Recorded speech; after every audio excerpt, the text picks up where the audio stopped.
Igual nós estamos evento de Crossfit de 2 anos da Ciele. É evento de teams, de homem e mulher.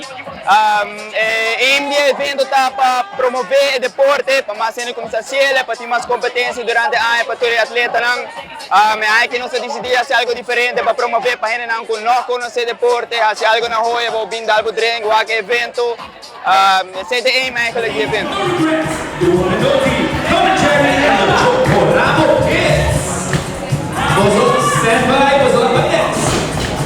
Nós temos alguém de apoio competir, nós temos alguém de Brasil, nós temos de Holanda, vários caminhos, basicamente de todo o CrossFit box na Aruba a competir aqui.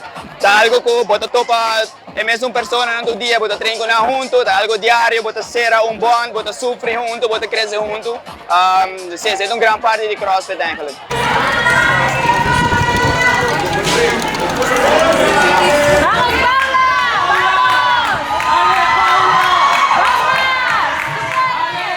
Muito contente com o evento, não porque é de nada, sempre nós treinamos de que a parte, é bom para a competência junto, em diferentes boxes, em maneira box, tudo prêmio não está separado de outros, bom mesmo. Gente a puxa na mesa, na haci quando nunca não quer na lopo haci, nada pensa na não lopo, esse aí também é ponto de evento, para mostrar que, ei, você pôr mais, você pôr essa aqui, vamos seguir assim. O nível subiu, comparar com a ano passada. É só que competir aqui na dobe maximo, na dobe mais, e nível de mais alto. Essa é a ideia, para seguir bem mais adiante.